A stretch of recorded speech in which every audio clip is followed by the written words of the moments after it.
आप सभी को मेरा श्री गौरी शंकर सीताराम राधे श्याम। श्री गौरी शंकर दरबार में मैं सुयश अग्रवाल आप सभी का स्वागत करता हूँ। सभी को प्रणाम, नमस्कार और प्रेम भरे हृदय से वंदन। तो भक्तों, जैसा कि आप सभी जानते हैं, हमारे भगवान भक्त वत्सल हैं। अब चाहे वे श्री सीताराम जी हों, श्री राधा श्याम जी हों या फिर भगवान श्री गौरी शंकर जी हों, कोई भी मान लो, कोई भी जान लो, वैसे तो सबको एक मिलाकर के एक स्वरूप ही हैं। बस जिसका जो इष्ट हो, मतलब जिसका जिसमें दिल लगे, वो उसी की भक्ति करना शुरू कर दो भाई। बस बात यही है, बाकी सब उसी में हो जाते हैं। तो भैया, जैसा कि आप सभी जानते हैं, हमारे भगवान भक्त वत्सल हैं। जिस भक्त का जैसा प्रभु के प्रति भाव बनता है, वो उसी भाव को सार्थक कर देते हैं। और ये इतिहास है, इतिहास इतना पुराना है कि हम उस इतिहास तक पहुंच भी नहीं सकते। युगों युगों तक, कल्पों कल्पों से भी पुराना ये इतिहास है कि किसी भी भक्त ने, अब चाहे उन भक्तों में सिर्फ मनुष्यों की ही बात नहीं हो रही, गज भी भगवान के भक्त थे। और जानवर, कोई भी योनि, कुछ भी मान लो आप, कीट पतंगा, मक्खी, मच्छर, मछली, हाथी, बिल्ली, मतलब उनमें सभी 84 लाख योनियाँ आ जाती हैं। कई कई बड़े बड़े जो जीवात्माएं होती हैं, जिन्हें हम यदि बुरी हों तो भूत प्रेत कह देते हैं, अच्छी हों तो उन्हें अच्छी आत्मा कह देते हैं, वो भी भगवान की बड़ी बड़ी भक्त होती हैं। मैंने कई जगह पढ़ा है। तो ये इतिहास है भगवान का कि किसी भी योनि के कोई भी भक्त हो, उसका यदि भगवान के प्रति कुछ भी भाव बना हो तो भगवान उसे सार्थक जरूर करते हैं। भगवान ने कभी भी उसको नकारा नहीं, उस भक्त को अपने द्वार से हटाया नहीं कि हाँ भाई, तू मुझसे ऐसे भाव रखता है, मैं तेरे साथ नहीं बोलूँगा या नहीं आऊँगा तेरे पास। ग्वाल बालों का भगवान के साथ सखा का संबंध था, गोपियों का प्रियतम का संबंध था, माता अनुसुईया थी एक, उनका पुत्र का भाव था। तो देखो, भगवान पुत्र भी बने, पिता भी बने किसी किसी भक्तों का कि भाई ये हमारे पिता हैं, और देवी जी के लिए बताए हमारी माता हैं। तो भगवान सभी भावों को सार्थक कर देते हैं। भगवान भक्त अपना कोई भी भाव भगवान के प्रति बनाए।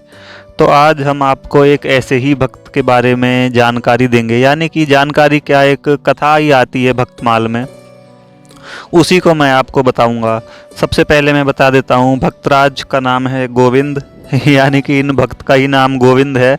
और ये बालक भक्त हैं, यानी कि उम्र इनकी बहुत छोटी है। और इनका भगवान के साथ एक सखा का संबंध बना, और ऐसा संबंध बना कि मात्र कुछ ही क्षणों के अंदर इन्होंने भगवान को अपने पास बुला लिया। अब सोचो, मतलब हृदय का भाव, प्रेम कितना प्रबल होता है किन्हीं किन्हीं का, कि देखते ही देखते वो तुरंत ही भगवान को अपने सामने प्रकट कर लेते हैं। और कई कई बेचारे जो तपस्या में, जप में, तप में, योग, व्रत, इन सब में लगे हुए हैं, उन्हें कई कई जन्म भी बीत जाते हैं। तो भगवान तो क्या, भगवान के ध्यान की झलक भी वो नहीं पा सकते अपने ध्यान में, मतलब समाधि में जो भी ध्यान करते होंगे उसमें ध्यान में भगवान की झलक भी नहीं आती किन्हीं किन्हीं को। और कोई कोई देखकर ही इतना ज़्यादा प्रेम कर लेते हैं कि वो तुरंत ही भगवान कुछ ही मिनटों में या दिन में या कैसे ही मान लो। जैसा कि एक भक्त थे नरसिंह मेहता, वो 7 दिनों के अंदर भगवान भोलेनाथ उनके सामने प्रकट हो गए थे, यदि आपने चरित्र उनका पढ़ा हो तो चलिए अब मैं देखो कथा शुरू करता हूँ। मैंने जब ये पढ़ी, मैंने जब इसका चिंतन किया, तो मैं आपको सच बता रहा हूँ, मेरी आंखों से आंसू गिरने लगे। बड़ा ही मार्मिक, बड़ा ही सुंदर प्रसंग है। अब पता नहीं प्रसिद्ध है या नहीं है, मेरे को तो पता नहीं। मैं तो भक्तमाल पढ़ रहा था तो मुझे ये प्रसंग अच्छा लगा, मैंने सोचा इसकी वीडियो बनाई जाए, जितने भी लोगों तक पहुँचे। कम से कम मैं तो कह रहा हूँ बहुत ज़्यादा लोगों तक नहीं पहुँची, ज़्यादा व्यूज़ नहीं आए, कुछ तो पहुँचेगी ही। तो उन्हीं सबको आनंद आएगा, मज़ा आएगा यदि वो पूरी सुनेंगे तो मैंने सोचा चलो इसकी कथा की वीडियो बनाई जाए, तो बड़ा ही मज़ा आएगा आपको क्योंकि जब मैंने पढ़ी तो मुझे बहुत मज़ा आया। तो चलिए मैं कथा शुरू करता हूँ। देखो, एक गांव था जिसका नाम था गोवर्धन। अब उस गांव में भैया ब्राह्मण, क्षत्रिय, वैश्य, शूद्र जो भी थे, सभी की बस्ती थी, मतलब उसमें सभी मिलजुल कर रहते थे। अब उस गांव में क्या था, गांव के बीचों बीच एक मंदिर था जिसमें भगवान श्रीनाथ जी की बड़ी ही सुंदर मूर्ति विराजमान थी। अब उनके चरणों में नूपुर, गले में मनोहर माला, मस्तक पर मोर मुकुट, जैसा भगवान का स्वरूप होता है वैसी वो मूर्ति हो रही थी। घुंघराले बाल हैं, नेत्रों की बनावट बड़ी सुंदर है, पीताम्बर पहने हुए हैं। जो भी मतलब जैसा भगवान का स्वरूप होता है वैसी वो मूर्ति बिल्कुल बनी हुई थी। अब देखो, एक होते हैं बिल्कुल साधारण मनुष्य जो मंदिर गए, भगवान का दर्शन करा और आ गए, और एक कुछ वो होते हैं जिनके हृदय में मतलब या तो पूर्व कर्मों का कुछ मान लो या भगवान की कृपा मान लो, या आंखों ने उनकी आंखों ने पहली बार ही भगवान को देखा है तो इतनी ज़्यादा सुंदर लगे, कुछ भी बात हो सकती है। तो एक तो होते हैं साधारण मनुष्य जो बस मंदिर गए, दर्शन करे और आ गए। एक दूसरे टाइप के होते हैं जो मंदिर तो गए, भगवान को देखा, लेकिन शरीर से ही वापसी आए, मन अपना भगवान को ही दे आए। तो भैया मूर्ति में इतनी सुंदरता कि देखने वालों का मन भरता ही नहीं था, जो भी देखे बस देखता रह जाए। मंदिर के पास ही एक गरीब ब्राह्मण का घर था। अब ब्राह्मण था गरीब, लेकिन उसका हृदय बिल्कुल भगवान की भक्ति में रंगा हुआ था। ब्राह्मणी भी अपने पति और परमात्मा के प्रेम में रत थी। भाई सबसे पहले पति की पूजा करती थी, मतलब जो भी सेवा होती है पति की, उसके बाद भगवान की वो भी भक्ति में रंगी हुई थी।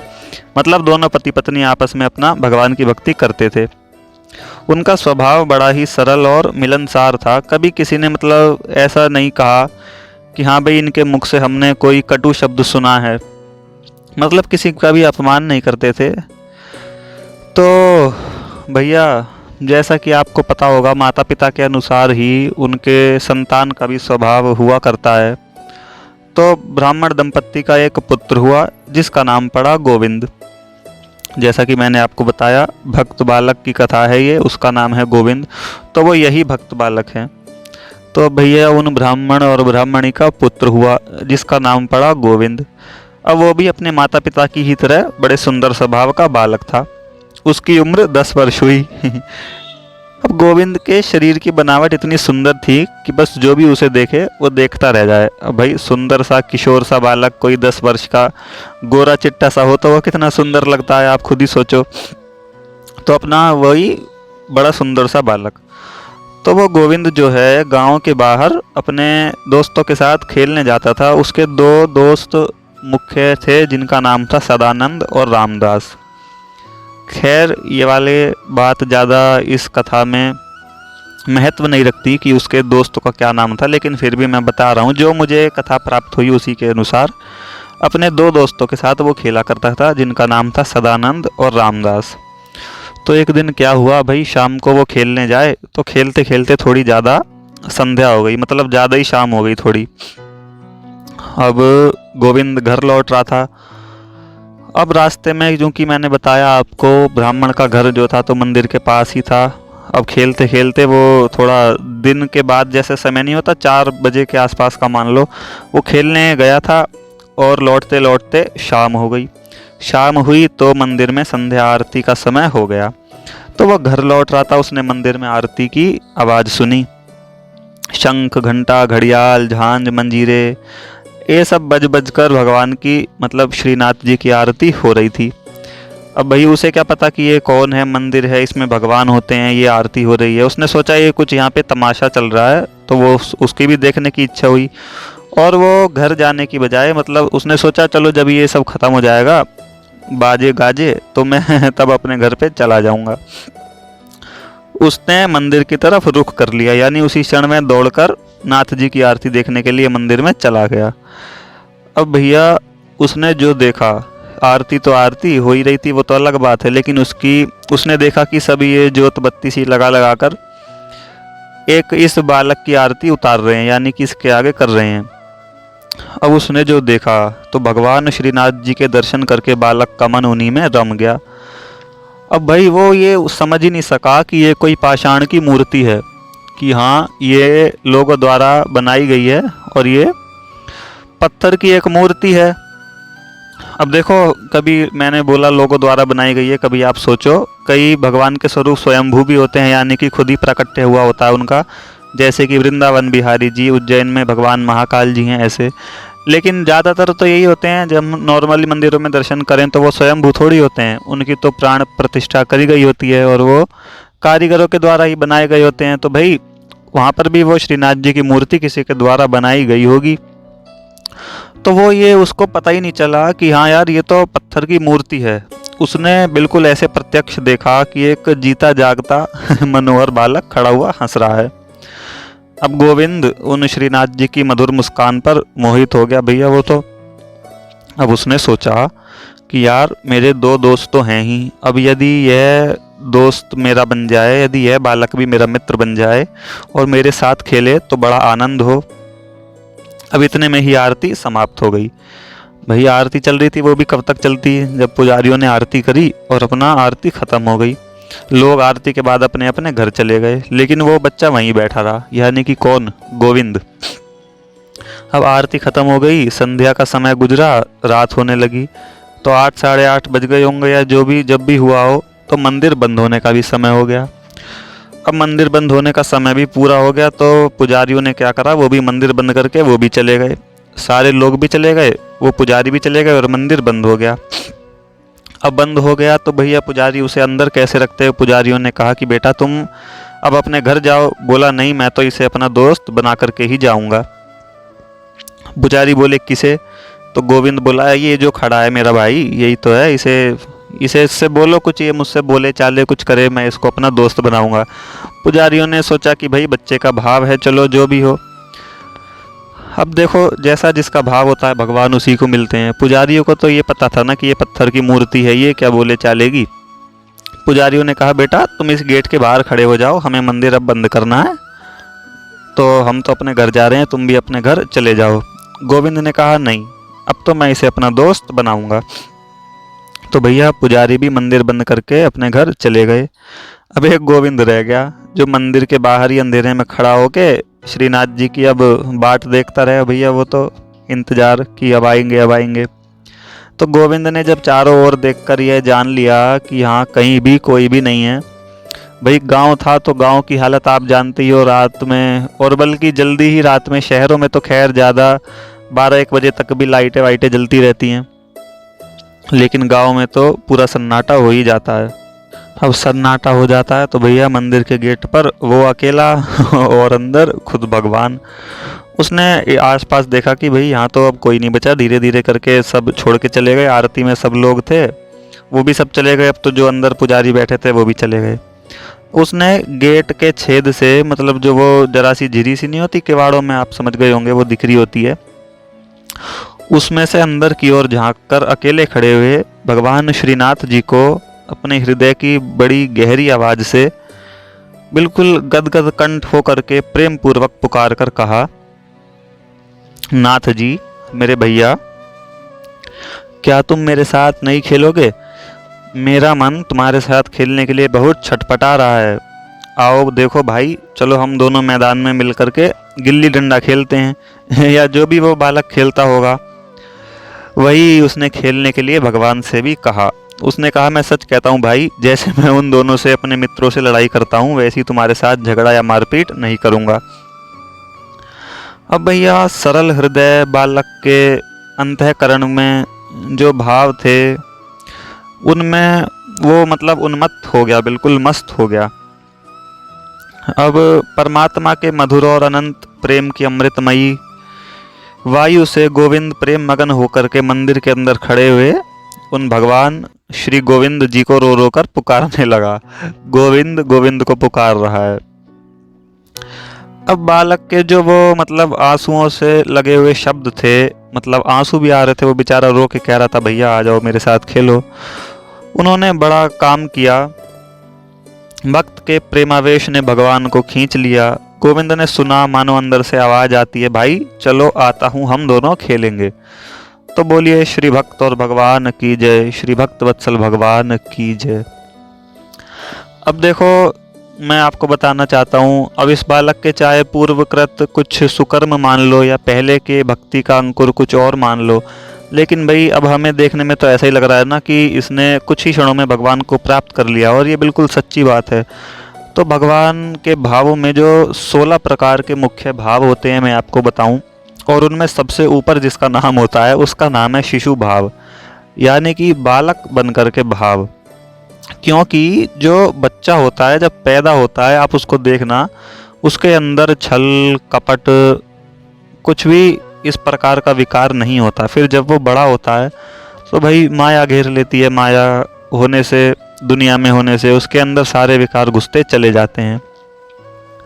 वैसे भी भगवान ने कहा है मोहि कपट छल छिद्र न भावा, तो वही बात होती है। तो बच्चे में ये कुछ भी विकार नहीं होते।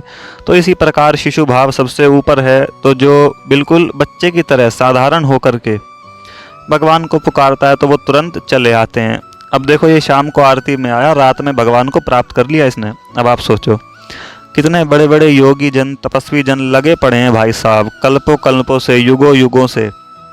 ये सब बातें तो आपको पता ही होंगी कि कितने बड़े बड़े ऋषि मुनि भगवान की तपस्या में लगे हुए हैं, लेकिन नहीं भैया नहीं, वो उनकी झलक तक प्राप्त नहीं कर पाते। लेकिन अब यहाँ देखो शिशु भाव का प्रभाव, तो वही बात है। अब देखो भगवान आ जाते हैं। अब सरल बालक का मधुर प्रेम जो है वो भगवान को बहुत शीघ्रता से अपनी ओर खींचता है। बालक ध्रुव के लिए भी भगवान को चतुर्भुजधारी होकर वन में जाना पड़ा था। प्रहलाद के लिए भी भगवान ने नरसिंह वेश धारण किया था। अब ब्रज बालकों के साथ भी तो भगवान गौ चराते हुए वन वन घूमे थे। तो भाई वही बात होती है, मैंने आपको बताई।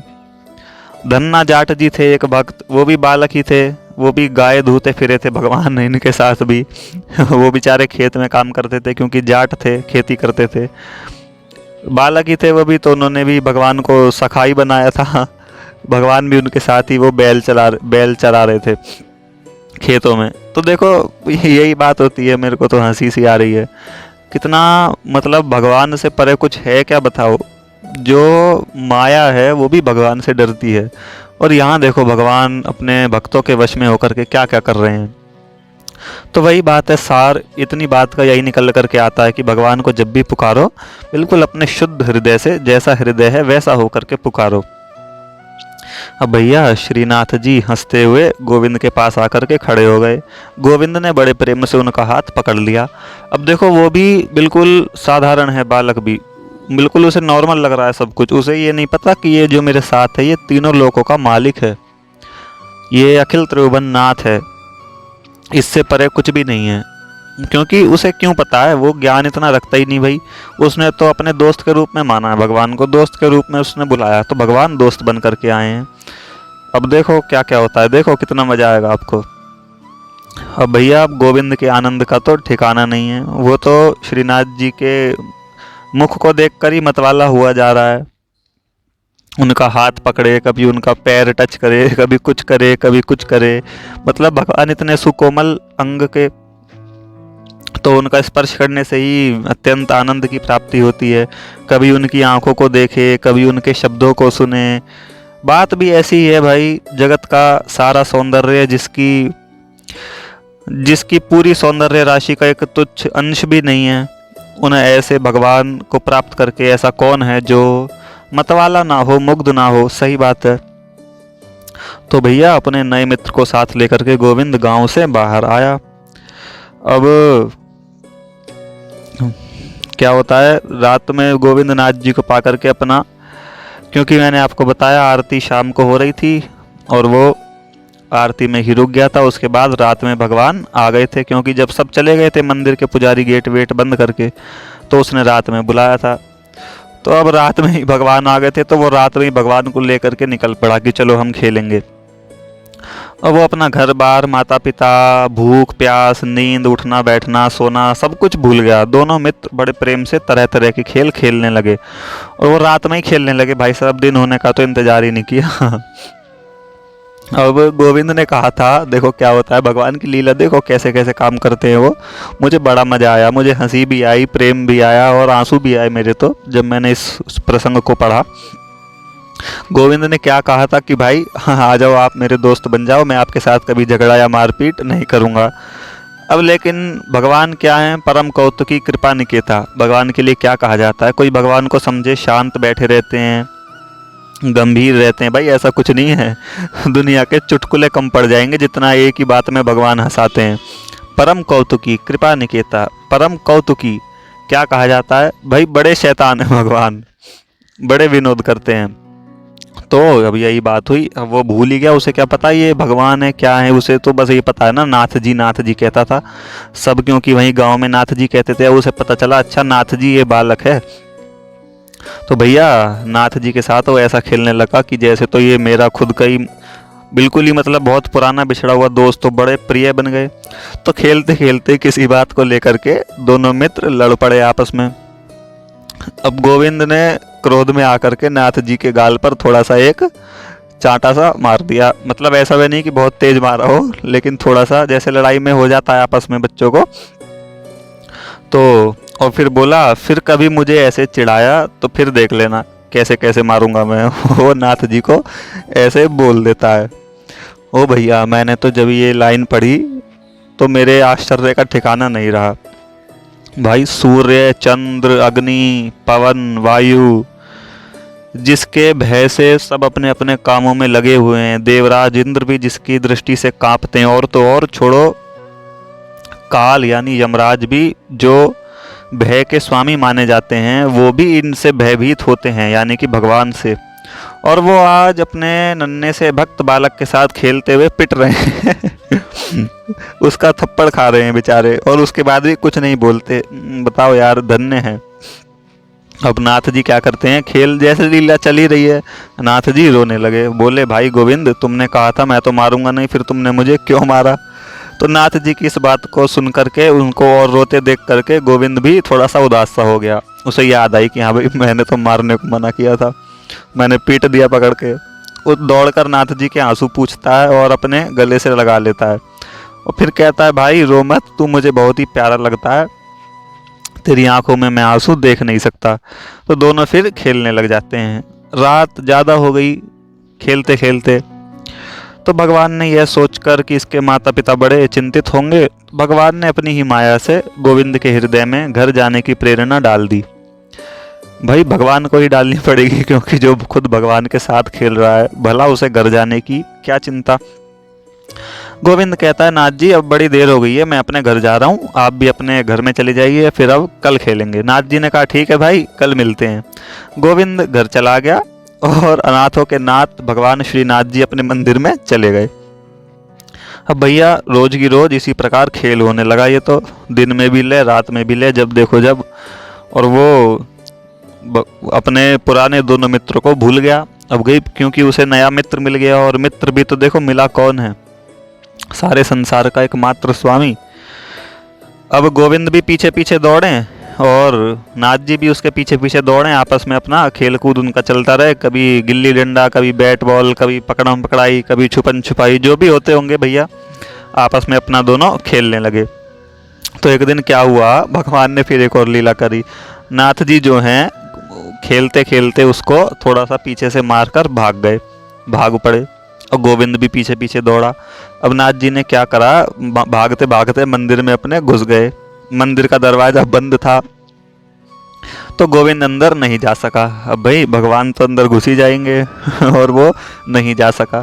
और उसको ये अकल भी नहीं बनी कि जब मंदिर का दरवाजा बंद है तो नाथ जी भी कैसे घुस सकते हैं अंदर। उसको ये अकल ही नहीं बनी कि ये कोई साधारण बालक नहीं है, वो तो बेचारा सीधा सरल, उसने सोचा होगा किसी तरह घुस गया होगा, तो वो अंदर नहीं घुस सका। अब भैया उसे तो गुस्सा सा चढ़ गया और वो अपनी खरी खोटी सुनाने लगा कि भैया तुमने मेरे साथ बड़ा अन्याय किया है, अब तू बाहर आ, तुझे मैं बताता हूँ। तो फिर अब भगवान भला क्यों बाहर आए, वो तो फिर वही बात, परम कौतुकी कृपा निकेता, विनोद प्रिय हैं भगवान, हंसी मजाक खेल कूद बहुत पसंद है भगवान को। यदि बच्चा भाव हो, शिशु भाव हो, कोई खेलने वाला हो तो यार खूब भगवान खेलते हैं। अब उसने क्या करा, वो चुपके से गेट के साइड में बैठ गया और एक डंडा लेकर के उसने सोचा जैसे ही बाहर आएगा तो मैं इसे पीटना शुरू कर दूंगा। भगवान बाहर आए नहीं, पूरी रात बीत गई, अपने घर भी नहीं गया, भूल गया घर बार अपना। वो भगवान के इंतजार में यानी कि अपने मित्र के इंतजार में गेट के साइड में बैठा रहा डंडा लेकर के कि जैसे ही निकले वैसे ही बजाना शुरू करूं। भगवान बाहर नहीं आए, सुबह हो गई, पुजारी आए, गेट खोला, पुजारियों ने देखा ये क्या है भाई बैठा है डंडा लेके। वो बोला तुम जल्दी से गेट खोलो सबसे पहले, ये बाहर आ नहीं रहा, इसे मैं बताता हूँ। पुजारियों ने कहा वैसे ही कह रहा होगा भाई बच्चा है, उन्हें क्या पता इसकी भगवान से खूब बातचीत हो रही है। पुजारियों ने अपना ताला वाला मंदिर का खोला और डंडा लेकर तुरंत, पुजारी पकड़ भी नहीं पाए, एकदम भाग करके, जैसे बच्चे नहीं होते कि हाँ मैं तुझे मारूंगा ये करूंगा, उसी भाव में। उसे पता नहीं था सच में कि ये भगवान है, मित्र ही मानता था। डंडा लेकर के अंदर घुस गया और दे के मारा मूर्ति में भेड़। कहता फिर कभी भागेगा, अब भाग के दिखा ले, मैंने अपना बदला पूरा ले लिया। अब पुजारी तो भैया डर गए, वो उन्होंने गोविंद को पकड़ा और मार पीट कर मंदिर से बाहर निकाल दिया। अब वो बेचारा बच्चा कितने से लड़ता, और वहाँ 3-4 वो हट्टे कट्टे पुजारी, और सबने उसे बेचारे को उठा करके बाहर फेंक दिया। लेकिन उसका प्रेम भगवान से इतना था, प्रेम का प्रकोप उसका इतना बढ़ चुका था कि अब भाई उसने देखो क्रोध किया, तो उसने असली वाला तो क्रोध बिल्कुल किया ही नहीं कि जैसे द्वेष वाला होता है, वो तो जैसे मित्र में आपस में हो जाता है वैसा था। तो वह कहने लगा, नाथ जी आपने मेरे साथ बड़ा अन्याय किया, एक तो मुझे मार करके भागे और मुझे अपने आदमियों से पिटवा भी रहे हो और मंदिर से अपने घर से निकलवा भी दिया। तो कहता है अच्छा ठीक है बेटा, कल तो खेलने आएगा ही, कल देखूंगा तुझे, जब तक पीट ना दूंगा ना इतना तब तक चैन नहीं लूंगा। कहकर गोविंद रूठ करके मंदिर से चला जाता है और वहाँ पर कहीं पर एक गोविंद कुंड था, उस पर वो जा करके बैठ जाता है। तो इधर मंदिर में भगवान का भोग तैयार हुआ, तो वो जब रूठ कर बैठ जाता है तो वो भगवान की याद में इतना खो जाता है, मतलब अपने मित्र की याद में, उसे यही चीज़ बार बार ध्यान आती रहती है कि ऐसे हुआ ऐसे हुआ। अब देखो इस बात से आशय क्या है कि आप भगवान की किसी भी लीला को सोचो, लेकिन सोचो भाई, भगवान का ध्यान करो, चिंतन करो, और यही सार है। तो वो खाना पीना सब भूल जाता है। तो वो सुबह तो उसने गेट खुलवाया था और फिर से रात हो जाती है। अब इधर उधर उसके माता पिता ढूंढे कि भाई कहाँ गया, वो मिले ही ना। तो उसने कल रात से भी पूरी कुछ नहीं खाया और आज पूरा दिन भी उसे वहीं कुंड पर बैठे बैठे हो गया। तो इधर मंदिर में भगवान का भोग तैयार हुआ कि भाई भगवान को भोग लगेगा। तो वहाँ पर उनको सभी पुजारियों को एक आदेश सुनाई देता है, यानी कि आकाशवाणी समझ लो या भगवान की आवाज़ समझ लो। भगवान कहते हैं तुम लोगों ने मेरे जिस भक्त को मारकर बाहर निकाला है, उसने भी अब तक कुछ नहीं खाया है। जो तुम लोगों ने उसको मारा वो सब मेरे ही शरीर पर लगी है, पहले जब वो खाएगा तब मैं खाऊंगा। अब भाई पुजारी जी को क्या पता था कि ये हो क्या रहा, उन्हें तो लगा था कि ये बच्चा है, इसने भगवान को मारा, इसे बाहर निकालो। अब पुजारी बड़े हैरान, दौड़े और खोजते खोजते देखा सब में ढूंढ मच गई, ये क्या हो रहा है, ये क्या हो रहा है। वो कुंड पर देखा गोविंद बैठे थे, मतलब जो गोविंद बालक था वो बैठा था। पुजारी ने कहा भैया चलो, नाथ जी ने तुम्हें बुलाया है, वे तुमसे हार मानते हैं, फिर तुम्हारे साथ खेलने का वादा करते हैं। तो वो गोविंद आंखें चढ़ा करके कहता है वैसे तो मैं जाता नहीं, लेकिन अब उसने हार अपनी मान ही ली है, तो चलो अब चलता हूँ मैं। और ऐसा कह करके पुजारियों के साथ चल पड़ता है और वहाँ मंदिर में जा करके भगवान से कहता है क्यों भाई, फिर कभी करोगे? अच्छा वो जो तुमने अपनी हार मान ली, वरना ऐसा पीटता रात में आते तो याद रखते। अब गोविंद ने यह बातें उनसे कह तो दी, परंतु जब नाथ जी का मुख उदास देखा तो उसके सरल हृदय में बड़ी वेदना हुई, दुख हुआ। तो वह बोला भाई तुमने अभी तक भोग क्यों नहीं लगाया? तुम्हारे मुख को उदास देखकर मैं भी बड़ा दुखी हो जाता हूँ। चलो जो हुआ सो हुआ, उसे छोड़ो, मैं फिर तुम्हें कभी नहीं मारूंगा। अब तुम अपनी उदासी दूर करो, मैं अब तुमसे कभी नहीं रूठूंगा, तुम मान जाओ और अपना भोग लगाओ। मंदिर के द्वार बंद हो जाते हैं। भगवान श्रीनाथ जी स्वयं उस साक्षात उसके सामने प्रकट हो जाते हैं। कहते हैं बेटा तुम भी तो भूखे हो, आओ दोनों मिलकर खाएं। और अब मित्र स्वरूप में नहीं, स्वयं अपने श्री भगवान स्वरूप में, यानी कि जैसा भगवान श्रीनाथ जी का स्वरूप है। भगवान ने गोविंद को दिव्य चक्षु प्रदान किए और उसको तुरंत उसी क्षण ब्रह्म ज्ञान की प्राप्ति हो गई और उसने एक ही क्षण में सारे वेदों का, शास्त्रों का, पुराणों का ज्ञान उसके मस्तिष्क में भर गया। और इस बार भगवान अपने मित्र स्वरूप में नहीं, अपने निज स्वरूप में उसके सामने प्रकट हुए थे। तो बोलो भक्त और उनके भगवान की जय। भाई ये कथा तो इतनी ही थी। कथा पूर्ण हो गई। अब देखो इस बात से पता क्या चलता है, भगवान ने अंत में दर्शन अपने असली दे ही दिए, उसका जीवन सफल हो गया बेचारे का। तो अब देखो यार, भगवान को जितनी सरलता से बुलाया जाता है तो वे जरूर आते हैं। अब देखो कहाँ तो कई कई युगों युगों की तपस्या, और कहाँ मात्र कुछ घंटे का इंतजार, कुछ घंटे की ऐसी व्याकुलता, कुछ घंटे की इतनी विकट व्याकुलता कि वो भगवान को आने पर मजबूर कर दे। उसका मन एक ही झलक में भगवान की ऐसा लगा कि नहीं भाई, अब तो इसे अपना दोस्त बनाना है और इससे मिलना ही है। वो बेचारा अपना घर परिवार, माता पिता सब भूल गया, भूख प्यास नींद, जैसा कि आपको बताया था मैंने, भगवान के ही इंतजार में खड़ा हुआ है मंदिर के बाहर। बताओ तो भाई भगवान क्यों नहीं आएंगे? और भगवान को ऐसा ही प्रेम तुरंत खींच लेता है। भगवान उसके सामने मित्र बन करके आ जाते हैं और अंत में अपने सच्चे दर्शन भी दिखा देते हैं। उसको पूरे प्रेम की, सारे ज्ञान की, सभी कुछ की प्राप्ति हो जाती है। तो चलिए फिर मिलते हैं आपको ऐसे ही किसी एक भक्त की आनंदित कथा के साथ। सभी को आनंद मंगल सहित श्री गौरी शंकर सीताराम, राधे श्याम।